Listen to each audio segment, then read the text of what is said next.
Alright, so we are going to do 3.2, logarithmic functions and their graphs. And so this chapter 3.2 is very, very similar to 3.1 we did last class. It's actually going to be the inverse. Logarithmic functions are the inverse of the exponential functions we did last time. So they give you the definition here, and I think the best way to look at it is down here in the equation. If we know that x equals ay, then a logarithm is just rearranging this. So instead of saying, let's say we have this, x equals 5 to the 7th, then we're going to rearrange this and just take the 7, move it to the other side, equals log 5 to the x. Alright, so the answer to a logarithm problem, the y, is the power of an exponential problem. So we're just rearranging exponent problems. And we can say right here, we can read this thing as log base a of x is how we're going to say it. Alright, a couple things to keep in mind on these. X has to be greater than 0, a has to be greater than 0, and a does not equal 1. Couple things in there to keep in mind. So first section here, example, is just how do we write these, rearranging them. If we say on a, log 2 of 32,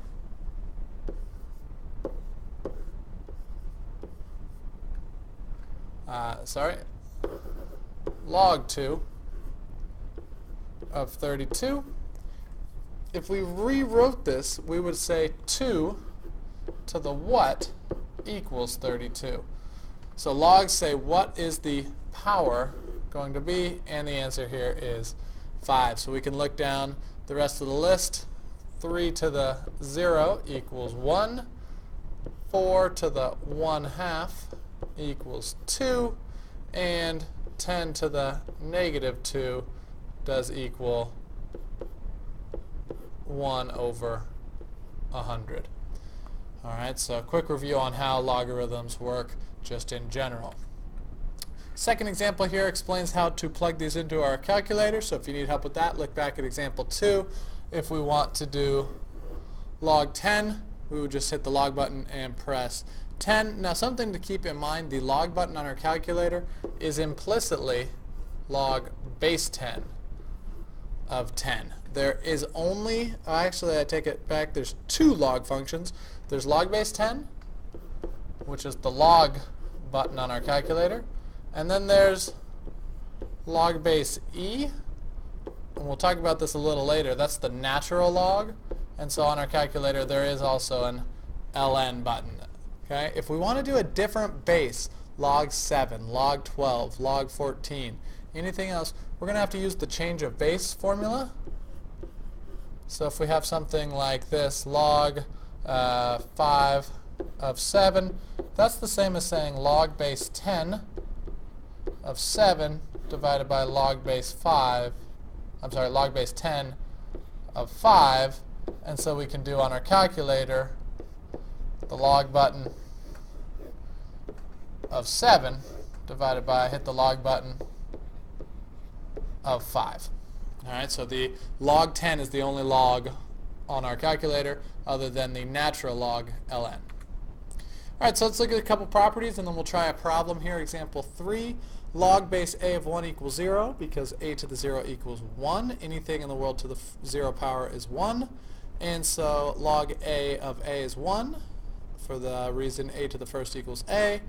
And then property 3, and this works both log a of a and a log of a. It goes both ways. These two things cancel each other out.